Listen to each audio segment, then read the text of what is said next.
Nosotros tenemos en la Biblia, si no me falla la memoria, más de 200 veces la palabra misericordia. Entonces, y todo el mundo habla de misericordia, la misericordia de Dios, etcétera, etcétera. O hay que ser misericordioso. Y te cuento, querido Brian, que en la Biblia hebrea no aparece ni una vez la palabra misericordia. ¿Qué es lo que sucede? La palabra misericordia es una palabra greco-latina que en su base tiene dos componentes, la palabra miseria y la palabra cardía. Es decir, misericordia viene de estas dos voces. Un corazón miserable, remitiéndose evidentemente a que cuando tú ves algo que te entristece, tu corazón se siente miserable, triste, entonces tienes misericordia. En otras palabras, te da pena, ¿sí? Te da tristeza. ¿Viste algo que te causó tristeza? Bueno, eso es misericordia. Eso nunca se le aplica ni a Dios, ni tampoco existe. Te contaré qué es lo que dice en la Biblia hebrea. Cuando nosotros leemos en nuestras Biblias, Reina Valera, por ejemplo, yo uso Reina Valera, a pesar de las deficiencias que en muchos casos tiene, también tiene muchos aciertos. Pero cuando nosotros leemos en nuestra Biblia Reina Valera o Biblia de Jerusalén, etcétera, y Dios tuvo misericordia, es muy interesante, porque en el texto hebreo dice, y Dios tuvo una matriz, o Dios tuvo vagina. No se vayan a espantar nuestros compañeros que nos están escuchando, pero voy a explicarte por qué. La palabra que se utiliza allí es rahem, R-A-J-E-M. Raham en estado absoluta, regem o rahem en estado constructo. Bueno, son tecnicismos que no vale la pena ahondar en este momento.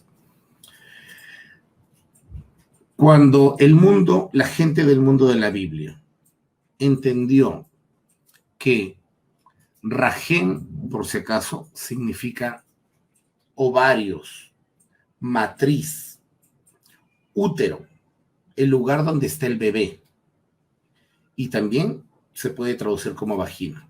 Pues bien, ellos entienden que el amor más grande que existe en el mundo e incondicional es el amor de una madre. Una madre tiene un amor tan grande que a un hijo, aquel que estuvo en su útero, le va a perdonar todo. Pero no solo es eso, sino que una madre es capaz de cambiar de lugar con su hijo si éste tuviera una enfermedad, o sería capaz de cambiar el lugar con su hijo si supiera que va a sufrir un accidente. Una madre diría, yo prefiero morir antes que mi hijo. Yo prefiero enfermarme antes que mi hijo. Porque el amor de una madre es simplemente inagotable y es incondicional. Bien.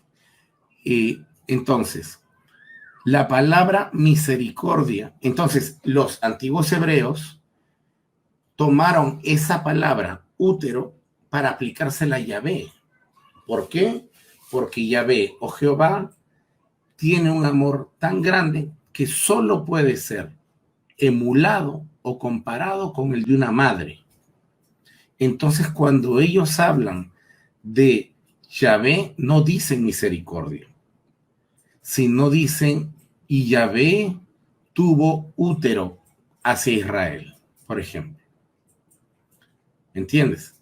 Entonces, lo que ellos intentan decir es que Yahvé se conduele a tal grado que es capaz de experimentar el dolor del pueblo y a su vez de sentirlo para poder actuar en función a esto. La misericordia no es así. La misericordia es aquel que desde un estado de tranquilidad y desde un estado quizá también de bonanza, siente lástima por el pobre que está tirado en el suelo. La misericordia te invita a darle un pan al que está en el suelo. La compasión, que es la correcta traducción de régimen, te invita a sentarte en el suelo con el pobre y partirlo con él. Es decir, no hace lo que en la Biblia se quiere explicar, no es que a Dios le dé lástima, sino que a Dios le duele contigo lo que sucede. Y que si Él se pudiera sentar contigo a sufrir, lo haría. Esto evidentemente no lo refleja la palabra misericordia, sino la palabra régimen, que habla del útero materno.